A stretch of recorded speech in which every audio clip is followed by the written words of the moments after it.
Hello everyone, in today's video we're going to be talking about Flappy Bird, and it actually came out on the Epic Game Store mobile version for Android, and it doesn't have any of the weird Web3 stuff that it was supposed to have and that they talked about when they initially announced that Flappy Bird was coming back.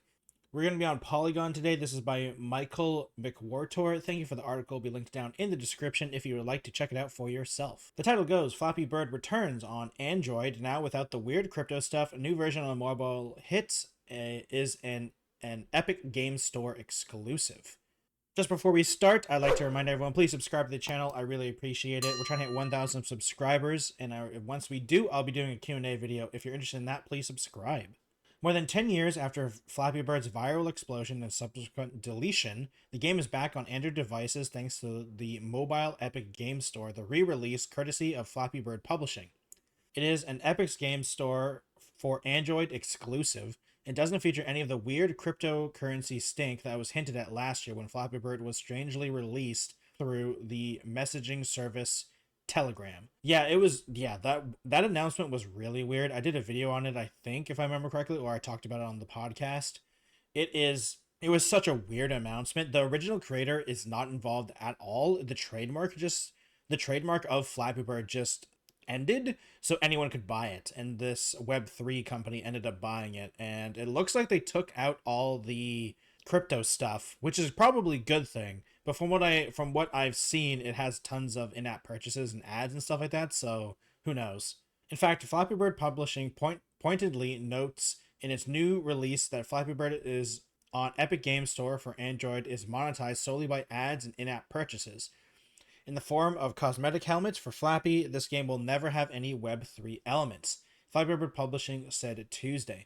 Which probably, honestly, is a good thing, considering how Web3 stuff really has fallen off really hard recently. And, I mean, it fell off really hard a couple years ago, but it is super down nowadays, unless you're a crypto meme coin scam, basically. Those are the only people really making any money in the Web3 crypto space nowadays. That's a reversal from previous plans in which Flappy Bird's rights holders wanted the new version of the game to be the world's first open source, community-owned Web 2 and Web 3 game. An earlier attempt to bring Flappy Bird back through Telegram involved integration with crypto wallets and a ton of blockchain. Yeah, but if I remember correctly, no one played it, and no one wants to do that because interacting with blockchain and crypto wallets for video games is super annoying and really weird. And the wallets are a strange piece of, like, it's almost like the anti-pirating software that a lot of things have, the digital rights stuff, because, like, it's an extra barrier that people need to do to be able to play a game, and if that extra barrier exists, most people just wouldn't do it. And for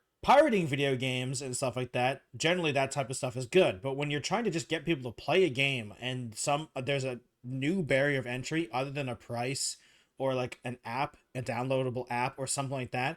But when you have to deal with the crypto wallet stuff and the blockchain stuff, most people just say, I'm not interested. Unless you are the crypto crowd. But the crypto crowd isn't big enough to sustain itself, especially when it comes to a video game.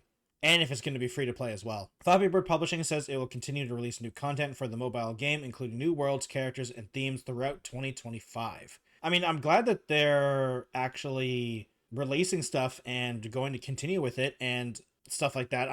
I'm totally down for a new Flappy Bird game, I guess. Like, I don't see why not. The original Flappy Bird creator, Doug Nguyen, said last year he was not involved in the revival of the game, nor does he appear to be profiting from the brand. Nguyen did not sell the game's trademark to the Flappy Bird Foundation behind the game's revival. The group purchased the abandoned trademark to relaunch it. Yeah.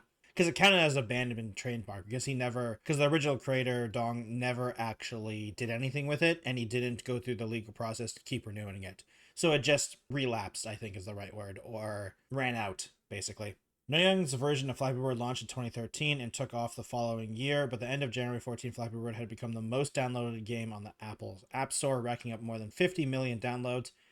But in February of last year, the game's creator famously deleted Flappy Bird following allegations of plagiarized gameplay and designs. No one cited the stress of notoriety and concerns over players being addicted to the game. Hundreds of clones would take the original game's place, many of which technically superior but lacking the simple, unassuming charm of Flappy Bird. It's true. And to be fair, honestly, I would say I want to believe him when it says the concerns over players being addicted and stuff like that, but I mean, the game had literally stolen assets, it feels like, or at least blatantly copied assets of the Mario games because of the pipes and stuff. This does have the trailer, so we're gonna watch this muted because I just don't trust them at all. But if we can tell, first of all, this is not the most anticipated game. Let's just be honest here.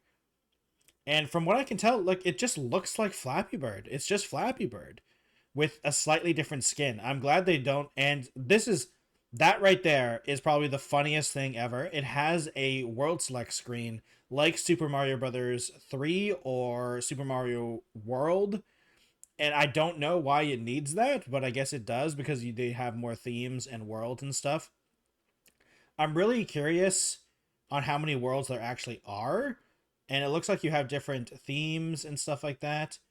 And yeah, I mean, it's just Flappy Bird, which I mean, I guess is a good thing. They're not trying to add crazy amounts of stuff. I'm tempted to download this game, but I really don't want to download the Epic Game Store on my phone. So maybe I'll look at it in some other ways because man, do I not want to deal with that. It's interesting to me that they completely scrapped the crypto stuff, but it's probably a good thing because the crypto stuff was a huge turnoff for a lot of people, and the casual audience that you're going for in this game doesn't care about the crypto stuff. And if they have to also download or connect a wallet to it, they're just not going to do that. And the whole point of getting people to download the game isn't going to happen when you have that extra barrier of the crypto wallet to connect it and with the blockchain stuff. And honestly, I don't even see what you could sell. Like, I honestly have no idea what we would sell. Like, I guess you could sell NFTs of Flappy Bird and maybe the different outfits Flappy Bird can have, maybe. But I mean, you could just do that with the in-app purchases, what they're doing. I mean, like, I think they're actually making the better decision here by taking out all the Web3 stuff and just having the game be a mobile free-to-play game with ads and in-app purchases, which I think is a good idea for what they're going for if you want to try to make money and you want to try to have this thing go. I'm questioning the exclusivity to the Epic Game Store on mobile Android devices, but I assume Epic paid for that. And if the, what are they called? The Flappy Bird Foundation, if they are getting a paycheck for that, then, you know, kudos to them. I would never blame anyone for taking an exclusivity deal when you're just given a bag of money and say, hey, we want to be you be exclusive. So I don't blame anyone for that. And it seems that they actually are making good decisions with this, which is odd because I didn't think they were going to, because when this first initially dropped and it had all the weird crypto NFT Web3 talk, I was like, man, this thing is going to die immediately and it's going to be like nothing's going to happen. But now it's just a mobile app game with being on the Epic Game Store for Android. So hey, that's great. It's cool to see. I'll be interested to see if it continues going and if it continues being exclusive as well. From what I can tell, it still is because this article is old. But other than that, it's just existing now. And hopefully new content and stuff is released and the people who enjoy it are playing it and enjoying it.